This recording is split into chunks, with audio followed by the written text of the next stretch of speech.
Hello, and welcome to your NARSA weekly update for the week commencing Monday, the 29th of September 2025. It's Gary here again, and I have to say, I feel a wee bit funny. I feel a wee bit weird that we managed to pull out a victory in the Scottish Premier League competition, and it was a kind of hard fought one, but it's incredible, isn't it, to think that we're almost in October and that's our first win of the season, especially when you look at some of the teams that we played. You know, if you had a really bad humdinger of a start against some teams that were absolutely flying, you would maybe kind of go, oh, yeah, you know what, that'll iron itself out as the season goes on. But nope, that's not what we've seen and not what we've experienced. But it was absolutely great to get that. But unfortunately, I don't know if we should just call ourselves Yo-Yo Football Club or something like that, because we get a dodgy result on Thursday and then we have a win on Sunday. Now, right here. So I'm always glass half full guy, always trying to be as positive as I possibly can be. Earlier in the season, that would have been two dodgy results. It would have been. Earlier in the season, that would have been two defeats and or maybe a defeat and a draw or something like that.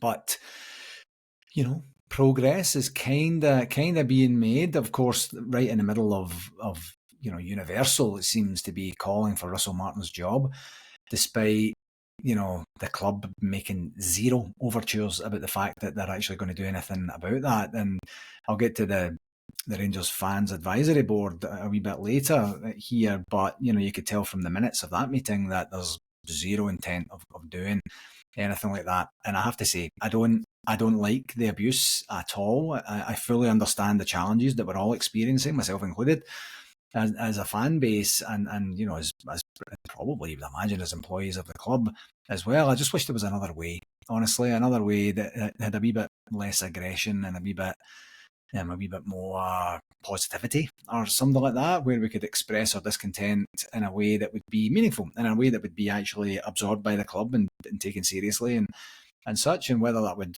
mean that he gets fired, but it's in a different way or something, I'm not exactly sure. But when you see a team scoring a 94th minute winner and the very first thing they do is just turn around and still tell the manager to get to, that's not cool. Not cool for me. I mean, you're dealing with a human being here, and I think to be honest, we're all in a pretty unique situation here, just in terms of the league standings, in terms of the way that the season has started. And then you think about it, I was just thinking about it earlier as I was preparing for today's pod, that our senior leadership team, the key figures of the senior leadership team, they're all in the building less than a year, and that's a situation that's probably contributing to the fact where they're saying, change might not be, or probably is not, the best course of action for right now. We've experienced enough change over the last 12 months or so, because I think it was like December last year, wasn't it, that Patrick Stewart came in, and then of course we've had the takeover and the Kevin Thelwell and the management team and things like that.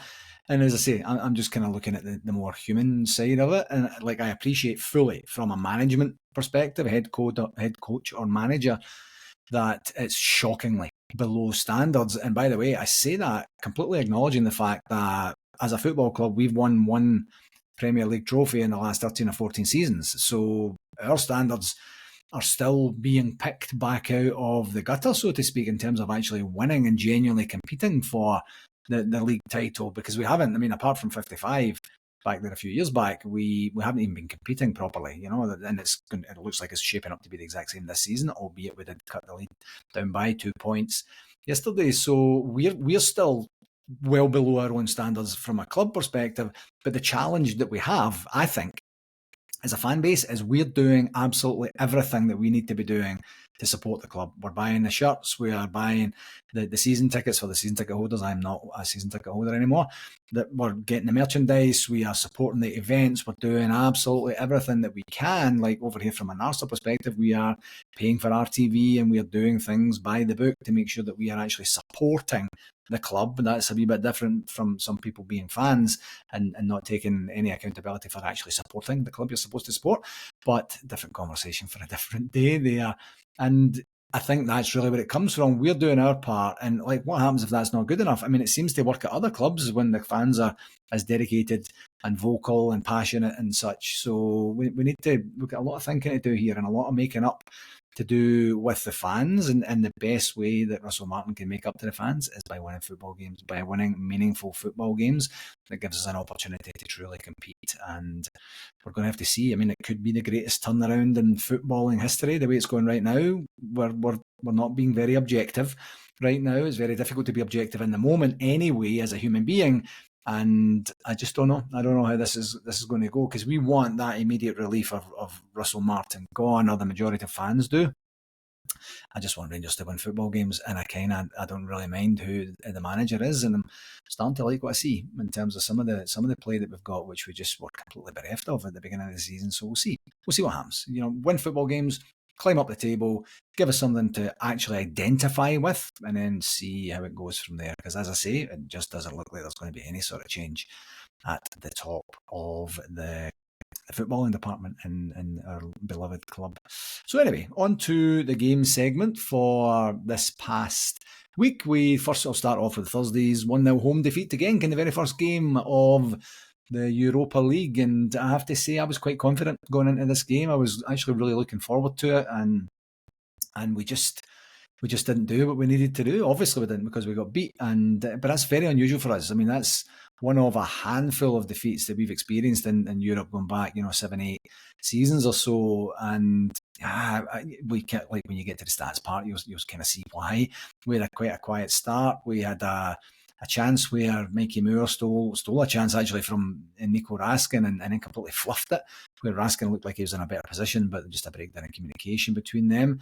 We had a great Suter header that was goal bound and an absolutely acrobatic, brilliant clearance off the line, and then they split us apart shortly afterward, and their guy skies it over the bar. So you're kind of like, right, okay, let's make sure that doesn't happen again. Nope, we just continued to do that as the game went on. They hit the post not long after, and we were just gifting them chance after chance after chance. And this inability in game to make the adjustments required, to say, this is the way we're set up, this is obviously not working, we don't need to wait until half time for the coaching staff to tell us how to do things differently. The coaching staff are there on the side, they can shout out instructions, and the players not have to know, like, this is not working, but we just don't seem to do that, unfortunately. And then we get what should have been an absolute stonewall penalty from James Tavernier, and it's ruled out for, what do you want to call it, like a random push, or a phantom push, actually, is probably the best way to say it, because there was no push there. No way was that a push, and it should have been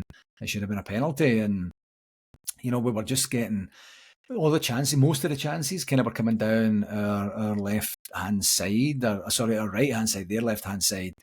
And because Tav, I don't know what role he was supposed to be playing, but it certainly wasn't much of defending as well, because he was getting caught up high a hell of a lot of the time. And then you get Diamande sent off for an absolutely, completely nonsense, unnecessary tackle not long before half time. A red card all day long. Referee never hesitated. Dio's I've seen some people kind of trying in some way to justify it. It was a shocker. It was a terrible red card. Absolutely deserved what he got. And then we get James Tavernier gives away a penalty this time. And here, maybe when I get to the referee watch, I'll kind of talk about that. I thought it was very soft, and I thought you couldn't really see it. Absolutely couldn't see it to an absolute degree of certainty, or with an absolute degree of certainty, to be able to say that was a Stonewall. Yep, you can get a penalty. You're not supposed to give it then. That's my understanding of the rules, but it didn't matter anyway, because Super Jack Butland did what Super Jack Butland does, and he saved another penalty in the extra time of the half. I have to say, a very interesting half, and I was just sitting on my own. I was exhausted at the end of the first half, I have to say. The second half wasn't really too much better. You're in there, and knowing that you've got one less man to do that, sometimes that can be a rallying cry. For us, it didn't really turn out to be the case. We had a Asgard fluff at the beginning of the second half. Butland, at one point in one passage of play, made something like 34 saves from one passage of play. They were just some shot, and we're kind of looking around going, but I wonder if we want to do anything about this and maybe stop these shots coming in. No, I guess we didn't.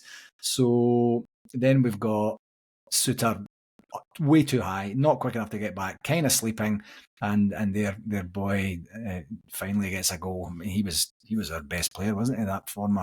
That mob player, because he missed chance after chance after chance, and then Suter just got undone. It was going to come at some point, and then the boy finally scored there and got what turned out to be the winning goal. And I actually felt that we, as a team, got collectively worse as the game went on. I don't think there was much to really shout about there. There was a goal disallowed for offside, and then you get Gassama booked for a blatant dive. I hate when any player does that. I hate when Rangers players do that. I think we are better than that, and we should be held to higher standards than that. And when you see he had an opportunity to cross it in, and he decides the best course of action is to try and get a dive, knowing that VAR is there, and and maybe he's anticipating the foul to come in or the challenge to come in or something like that, but it doesn't. It's not a good look at all. You don't want to get a reputation for that in Scotland, wee man, or you're going to get booked right, left, and centre. So yeah, 1-0 is where it finished. The positives, you know what, we kept going in the face of adversity. We're going down to the 10 men. I was hoping we would get a point from that. I can't really put my hand on my heart and say we deserved a point, but when you keep the game to 1-0 after giving up so many chances and so much of the ball, it's possible right up until the end, but it just wasn't to be for us. And one thing actually I wanted to also do a shout out on here was that I watched it on DAZN. That's what we've got here in Canada. I think it's Paramount Plus in the States, and there was a lassie commentator that did I thought she did a brilliant job. I thought she was absolutely incredible, and I often think back to my dad, God rest his soul. He was just never into women commentating on the games, and sometimes it's not a male or a female thing for me. Sometimes I like the commentator, sometimes I don't, and I know that's a very divisive thing. As a commentator, it can really make or break your experience of the game. Some people love Tom Miller, some people don't love Tom Miller, that sort of thing from a Rangers TV perspective. But this lassie really called the game very well, very, very well spoken, very well researched in what she was doing, and it felt to me like she was kind of a wee bit on our side, and not, sometimes we get some of these English commentators that delight in our misfortune and stuff like that, but she was just calling a very pragmatic, unbiased game, and I thought she did a great job. I don't know what her name was or anything like that. I didn't tune in early enough to see what the name was, but yeah, shout out to that. It was unusually good, from a commentator perspective, and in fact, it's a female. I think is brilliant. More of the same of that. I would be more than happy with that. I would never ever convince my dad that that's a good thing, and I know that, but I say that hand on heart that it was exceptionally good. I really did enjoy what she was doing. In terms of the negatives, that's us obviously off to a very poor start in the Europa League. That's not good. That's not good for us at all. And Diamandi's stupidity, especially where it was, like if it's a last man, you want to save a goal just before half time and such like that, you can kind of understand it, but nothing is going on there. And to dive in like that, these guys know better. These guys are professional football players, been doing this for quite a long time, and that cost us. I mean, it really did. We had an opportunity to go into half time and regroup and do some good stuff in the second half and get 3 points, and now we have 0. So that's not cool, and we didn't actually create that many chances. In fact, the stats say we had 53% possession, 53%, so not high in terms of a Russell Martin team, if you don't mind me saying that. But we had 6 shots with 2 on target. That's not enough at home in a European tie against a team that we're expecting to beat, versus 13 shots with 7 on target is what they had. That's according to the Rangers website. So that's a lot of chances to give up. And you could say, I mean, it was just one of those, it felt like one of those nights where they were just going to miss and we were going to get away from it, and or get away with it, I should say, and give ourselves that opportunity to come away and go, oof, we can't do that again. We won't get away with that the next time. Unfortunately, they got the goal and it went in. But 7 shots in target, come on, Rangers, that's not good. In terms of the ref watch, I think he got it all wrong for the penalty that we should have got with the handball. There was no push there. There's 2 bodies coming together, not enough. What is it they say? Not enough contact to warrant a foul. Yeah, it is when it's against us. I think that was terrible. I thought it was similar for their penalty, as I mentioned there. If you can't be absolutely categoric and decisive and say he definitely clipped him there, that's exactly a penalty, and this is what's going to happen. He's looking and then eventually he's kind of like, you can call it, and maybe you can't call it. I'm just going to call it. Nope, not good enough. Now, it wasn't material to us with the save being made, but that's not the point. That's poor refereeing. He did the right thing for Diamandi. There was absolutely no complaints. The only last thing I would kind of mention about that is I'm expecting, with all the the goal and the celebrations and the substitutions and some injuries and things like that, I'm expecting like 8 minutes no joke, of extra time. And I think it was, 3? He ended up playing 3, maybe just a wee bit more than 3, the way things worked out. But I was shocked. I mean, 3 is a standard if you've had a few substitutions and maybe just a wee bit of a delay here and there. But he just didn't seem to want to continue the game, and it didn't seem like anybody was that bothered about it. I was quite perturbed because, again, like I said, I mean, we're only 1-0 down. You just never know. A ball into the box, it breaks our way, and all of a sudden you put it away, and then you've got a point at the very least, which is financially attractive for the club, of course, and then, of course, in terms of our ability to be able to progress in the competition. So yeah, bad start for us in the Europa League, which is too bad. Our second game is much better in terms of the story, and that was our last gasp. I'm probably duty bound to say that, win at Livingston. You know what? We actually did start the game slow again, and I don't know why that is. I don't know if it's a confusion with the players when they go out and they're like, I'm not exactly sure what I'm going to do, and I'm not exactly sure what I'm supposed to do, or I'm just going to wait and see what they do, or I'll try and pick up from my colleagues. But I don't know. I've no idea.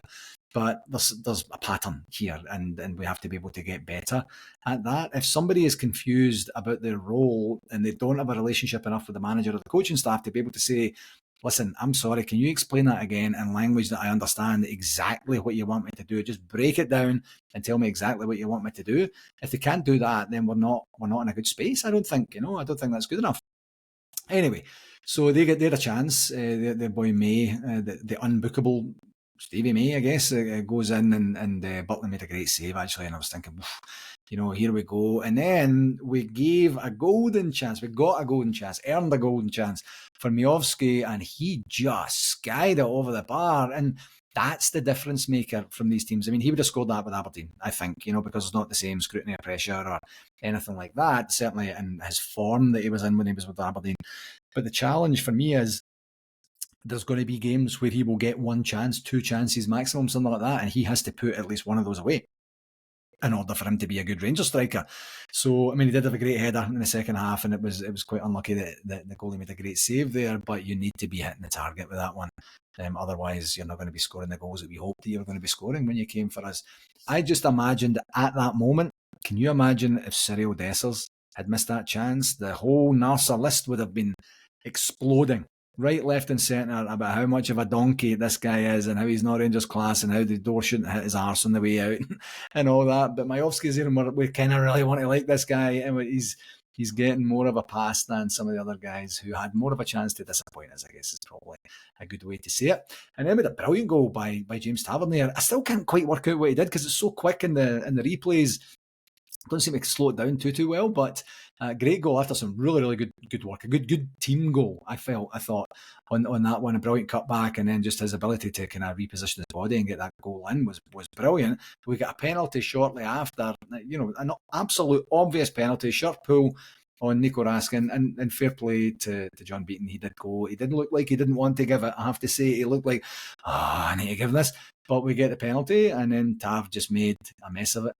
He's too good to do those middle of the goals things. I mean, the goalie, it literally just hit off him. I mean, yes, it was a save technically, but he didn't have to do anything other than when he was diving the other way. Tav's good enough to be able to put that in the side netting time after time after time. We've seen it time after time after time, and then that puts us 2-0 up and gives us a chance for real easy street.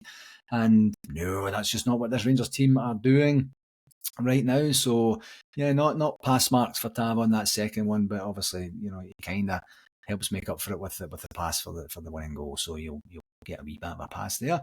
We did have a Cornelius goal chalked off for handball, which was so bizarre. Even the very first time we seen it, it was a mile offside, and then they go, and I didn't see. I was like, there's no way that's a handball, no way. And then there was one angle that they didn't seem to show, certainly on the feed that I was looking at on RTV. They didn't seem to show that right away. So then I'm looking, I'm like, no, that doesn't hit. And then there was one angle from the back of the goal, and I'm like, oh yeah, it absolutely did. It was a handball, and it was offside anyway. So that added to the 8 minutes or so that we got in extra time yesterday. Something like that. Then, of course, Livingston are pushing as they should, and then we lose a goal that we've seen 100 times. We don't cut out the cross, the ball comes in, the guy's standing on his own, Suter's just having a wee daydream, and it goes in. The only good thing about that, which again I don't think I would be saying this at the beginning of the season, was that sparked us into life, and because we weren't playing at all well in in the second half. I thought we had a great first half. I thought the first half was, after the first 10 minutes or so, I thought that was dynamite. That's what you want to see, creating chances, the team working hard for each other. They seem to know what they're doing and getting an opportunity to play some football, getting some space, getting some gaps, trying to exploit those. Didn't do it all the time, but certainly the best that we've seen, I think, domestically this season. And to build on a good second half against Hearts, where we got cheated out of that, a good full game against Hibs, and then we've done it again, patterns. And there's maybe just a wee bit of momentum happening here that's getting a wee bit clouded by the Genk result. Who knows? I guess we'll see. But anyway, it did spark us into life, which is great, because a lot of previous teams that we've had over this last 10 or 12 years would just kind of fold and just kind of feel sorry for themselves, actually, and get a bit mopey and not really, stick to the basics of doing what they're doing. And we started turning it on after that. And then we get is it Aaron's or Aaron's? I don't even know what it is, but I'll call him Aaron's. And it was a winner.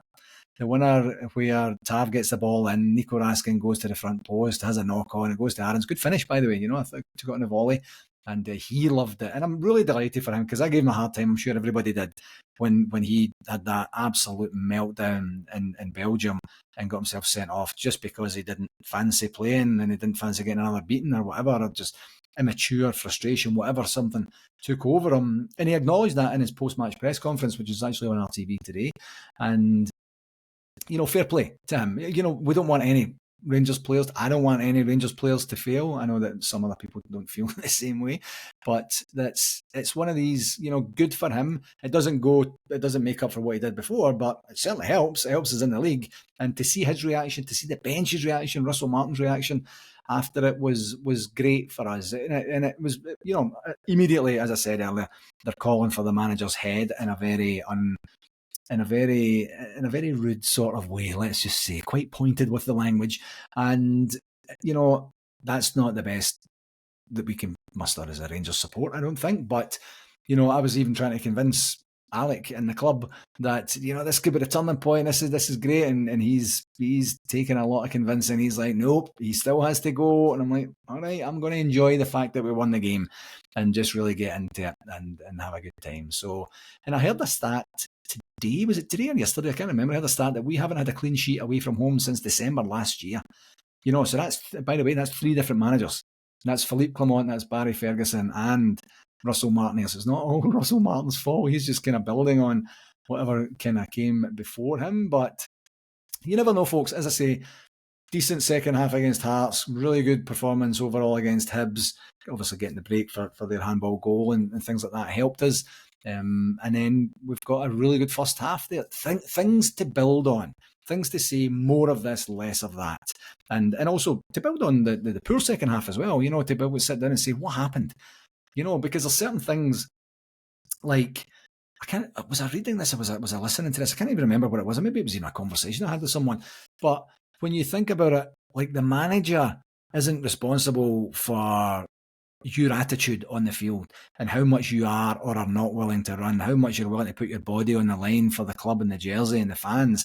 Like, you can get set up, you can get your instructions, but if you go out and you just don't feel like it, you just don't fancy it, you just can't do it on as regular a basis as we need you to do it, how much of that's on the manager? Yes, the manager picked the player and continues to pick the player, but there's an attitude, like, there's so many moving parts, I guess is what I'm trying to say here. Anyway, the positives: we won and we've got 3 points, and that's a good thing. We're up to 8th in the table, and by the way, we're 1 win away from 3rd, and that just feels a wee bit better, because being second bottom, I couldn't imagine being a team that's second bottom like for the majority of the season or anything like that. So it's good to get that going. But I thought the first half, as I said, 30 minutes or so of the first half, really, really good. We kept going, we worked hard for each other, we ran for each other.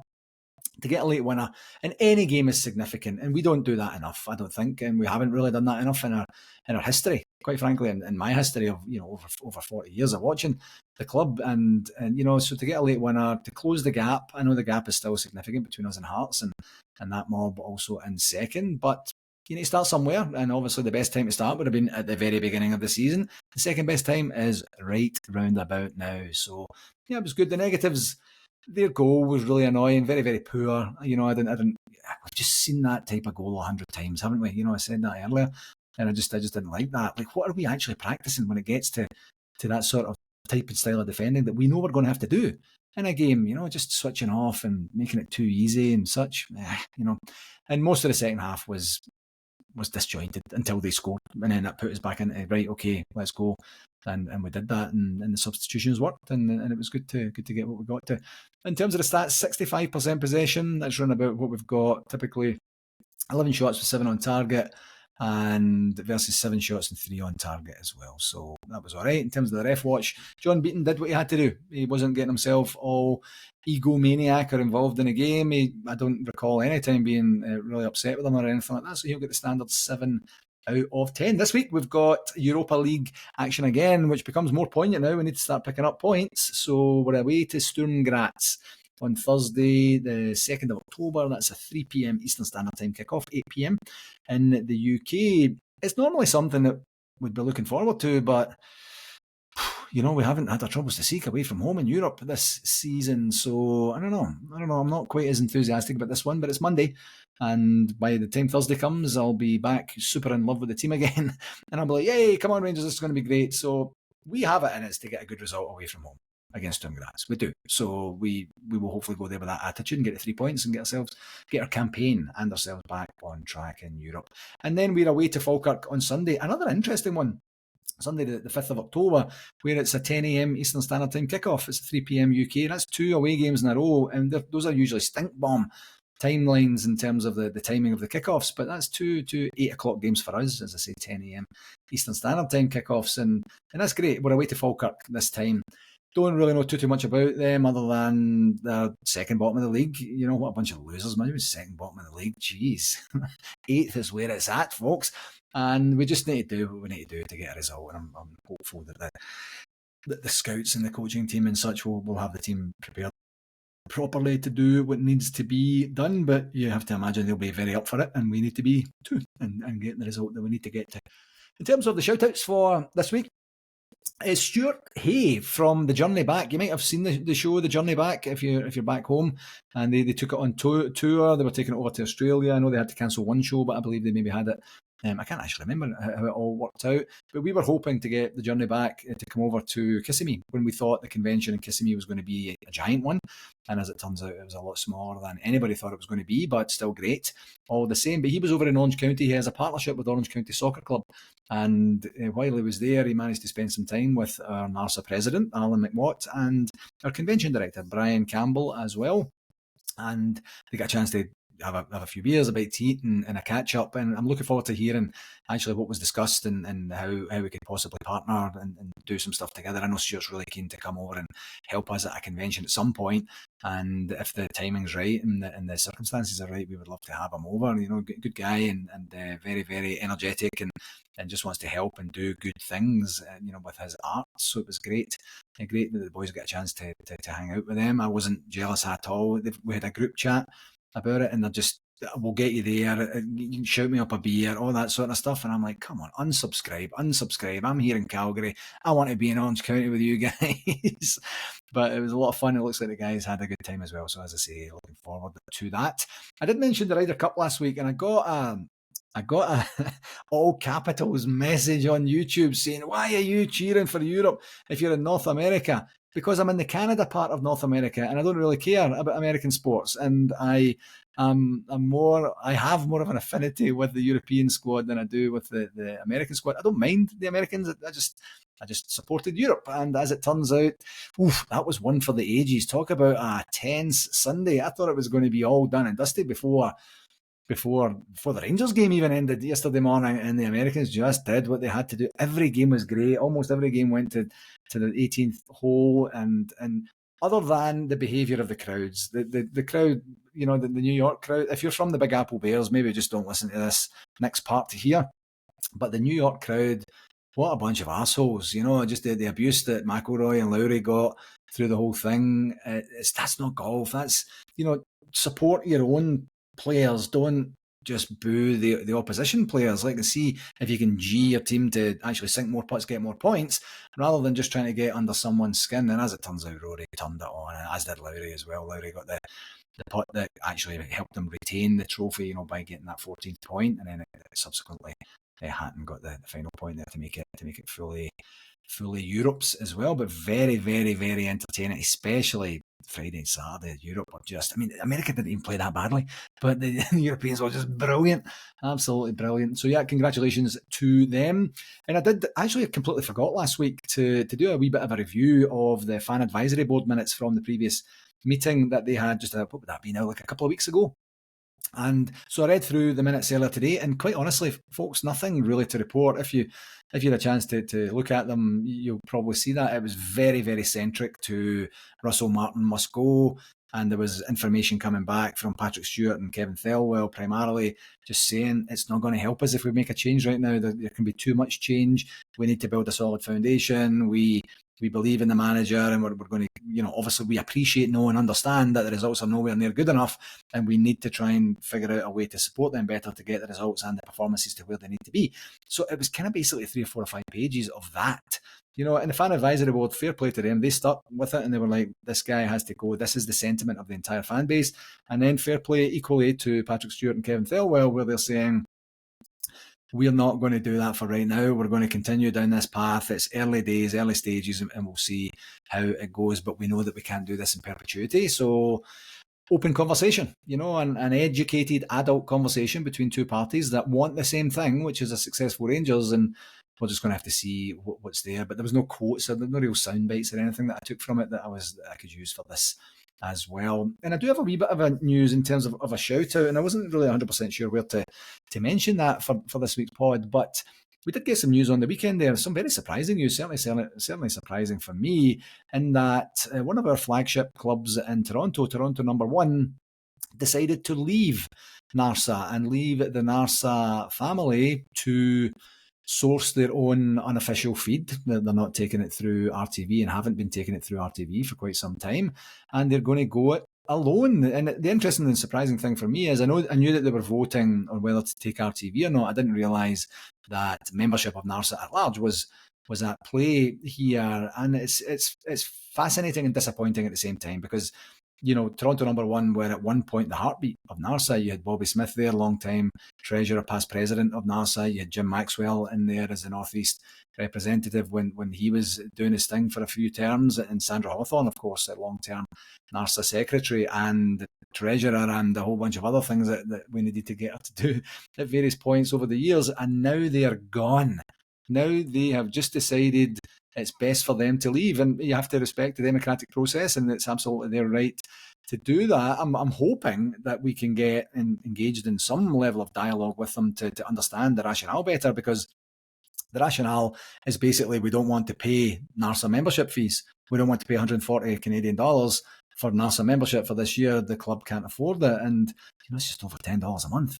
And if the club can't afford that, then there's probably bigger things at play that I'm not party to.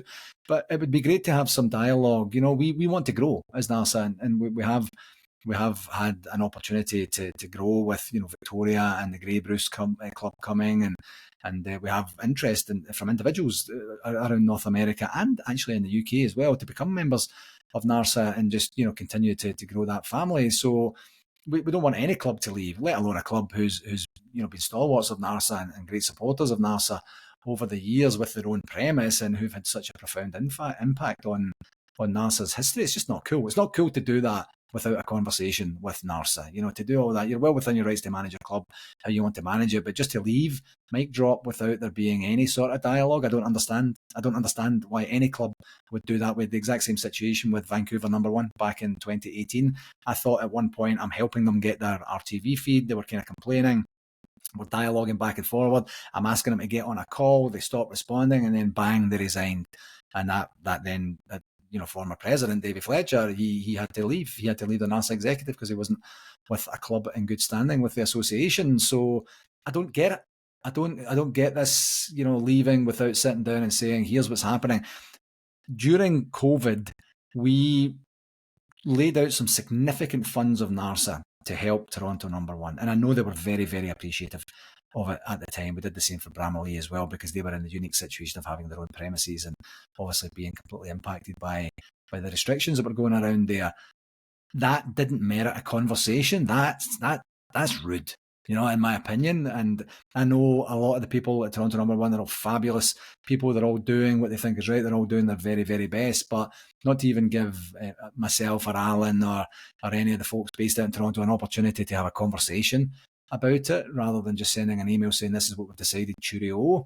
That's not cool. That's not the way that we do things as Rangers fans. And I'm hoping that we will get an opportunity to sit down with them and say, like, help us help you. What can we do about this? Two heads are better than one, and sometimes you can't see what's going on from a wider perspective when you're so close to your own challenges, in your host club and such. So that's a call to action from anybody from Toronto Number One to please reach out, get in touch. I'm happy to have a conversation anytime. A lot of people out there have my telephone number. You can email me at rangersscc@hotmail.com, or you can get in touch with any of the executive from the NARSA website to have some dialogue and see what we can actually do. Because just to leave and not have a dialogue, nah, let's not do that. Let's do something a wee bit better. But for right now, there is no official NARSA club in Scarborough, so you'll have to find another NARSA club if you are looking to watch the games out and about in that area. Just another reminder for Amanda and Jason Junior Ross running the London Marathon in April. I'll leave the link there. And the Melbourne City Loyal RSC Culture Weekend, November 21st to 22nd. Ian Ferguson, Gary Stevens, Stuart Monroe, all going, boat cruise, all the fancy bits and pieces from that. In terms of convention update, we had an introductory dialogue at our NARSA executive meeting last week about the convention results. Brian did a great job of summarising the 200 plus responses that we had, and coming up with some stats and facts and figures in terms of percentages of people that want this versus that and things like that. But we didn't get to finish the conversation, so we're actually having a special ad hoc meeting this coming Wednesday just to talk about the results completely and then decide what we want to do next. So I think I said last week, we have to acknowledge the fact that we are now creeping into October here, and we haven't made a formal decision as to whether we're actually hosting a convention next year or not, and if so, where would it be, when would it be, and what does it actually look like. So we will see what that looks like. I'll hopefully have more to share for you next week, this time next week. We did have the meeting last week where we got an opportunity to welcome our newest member, Stephen, into the fold as our marketing and sponsorship director, our sponsorship and marketing director. I think, and he's doing some great work already with us, getting some reach out going, and hopefully giving us an opportunity to get some support from the wider Ranger community to be able to do some cool things that we want to do from a NARSA perspective. And it's great to have someone active in that role doing that. For us, an email went out, if you're part of a NARSA club, emails went out to talk about the dues, the RTV game dues, if you're taking the RTV packages, and the instructions are included within. We do have a strike right now, a Canada Post strike, another one. So if you're one of those types that would typically send a check over, you might want to either hold off until the strike is done or look at e-transfer options, which is a wee bit quicker and it saves anybody waiting and such like that. But full payment to be made by December 31st, I believe it is, and then you can do a couple of installments of 50% by, I think, is it maybe the end of October and then the end of March, something like that. I've got notes written down about that, but I know the dates changed shortly after that. So whatever it says on the email is what you're being instructed to do. So if you need any other dialogue or there are some other payment terms or requests that you have, please do reach out to Andy Burnett, our treasurer, and he'll have a conversation with you, and we'll be as flexible as we possibly can be. But that's the general gist of a couple of installments or all in one piece, and we'll go from there. We also do have a very kind gift from the Rangers Charity Foundation of 2 tickets for the Rangers Charity Ball, and that is brokered by a friend of NARSA, Richard Martin, who helped with a very generous gift. And I think the ball is, what's it usually, kind of around about 3 weeks from now. It's usually the Old Firm weekend. So, the Cup semi-final weekend, which now becomes the Old Firm weekend. Is that the weekend it is? I think it is. Forgive me if it's not. But if you are a member of a NARSA club and you are interested in attending the Rangers Charity Ball because you're going to go home for it anyway, or you're going to be in Glasgow or back home for that particular timeline, please do get in touch with me, and then I'll do a live random draw with the number of people that said that they were interested in going to that. So you need to be a member of an NARSA club. And please do email me at rangersscc rangerscc@hotmail.com. That's rangerscc@hotmail.com, 2 S's and 2 C's. And we'll get your name in the hat, and I'll do a draw of some description next week to give you the opportunity to get those 2 tickets. And it's always a great time. I've always wanted to go. I've never had a chance to get to go. In terms of communication, there was indeed a Gers guide. Again, today they're showcasing a press conference with Max Aarons from yesterday. I actually watched it yesterday, so I don't know why they're showcasing it today, unless it's a different one. And then tomorrow, loan review, and then I think there's a kind of youth game tomorrow, something like that. Wednesday's a presser for the Sturm Graz game, and then some training ground footage. Thursday is, of course, the Sturm Graz game, and that's at the Merkur Arena. And then on Friday, I'm assuming Friday will be the press conference for the Falkirk game, but sometimes they do it on a Saturday, so not 100% sure. It wasn't listed on the Gers guide as to when it was going to be, so I guess they're maybe just going to be a bit fluid about that. With it being an away European game, maybe they'll do something on Saturday instead, who knows. And then on Sunday, of course, we have Falkirk versus Rangers, 3 p.m. UK time, and we have the Rangers women's team versus St Johnstone in the Sky Sports Cup, and that's at Ibrox, actually 1 o'clock kickoff time there. And speaking of the women's team, unfortunately, they went down 1-0 to Glasgow City yesterday. My understanding is I didn't take a host of chances and then lost a goal in that to go 2 points behind Glasgow City, who also have a game in hand. I've been talking about that over the last couple of weeks. So, yeah, not good. And that was the four league games on the bounce where they'd won, and then they come a cropper against one of the 3 main rivals, whether it be Glasgow City, that mob, or Hibs, as it turns out, who are the defending champions. So, yeah, that's not too good. One question or one ask I do have of you. I don't know how everybody consumes this podcast. A lot of people download it from the podcast platform. Some people might listen to it on the website that we have. It's just front and center of the NARSA website. And a lot of people watch it on YouTube as well. But what we're looking to do, as we really get a hold on our sponsorship and marketing efforts, what we're looking to do is try and get our subscriber numbers up as much as we possibly can, so that we can then go to prospective sponsors and say, look, this is what our traffic looks like, this is what our numbers look like, and such. And as a we're going to get an opportunity here over the next week to do some co-promotion with other Gers TV and other forums and stuff like that. So I'll probably have them on as a guest for a weekly update at some point, and they'll help co-promote us and hopefully get the subscriber numbers up. So if you are on a platform and you just go in every week and just kind of download it from there, please go in and subscribe to that and leave us a rating if you can as well. That would be much appreciated too. And same for YouTube. If you just go to YouTube and you just kind of consume it every week without actually smashing the like button or the subscribe button, please do subscribe. All you'll get is notification whenever it comes up. There's no spam, or you're not going to be added to a list that's going to give you it's going to be a nuisance or a pest or anything like that. We're just looking to try and get a fair representation of the numbers and the reach that we have for this podcast in particular. So please do like and subscribe on YouTube and or on your platform that you have as choice. And that would be very, very much appreciated. And more about the other guests here over the next wee while. A reminder of an evening with Barry Ferguson, Neil McCann, Alan McGregor, Billy Dodds, Saturday, January 3rd. That's with our friends over at 5 Stars. And that will do it for this week, my friends. 2 games and a wee bit of a pontificating at the beginning took us up into the 40 plus minutes. I'll try and get it back down to the 30 minutes for next week, I promise, folks. Hopefully there will be the type and style of celebrations that we had yesterday in these 2 coming games. But for now, that will do it for this week. Please do like and subscribe. Please do share it with someone and ask them to like and subscribe. Assuming that you enjoy it. It's another big week, folks, and we'll just have to do what we need to do to get the points that we need to get to, and we'll just see what happens. Until next week, please do take care of yourself and all the very best, okay? Follow.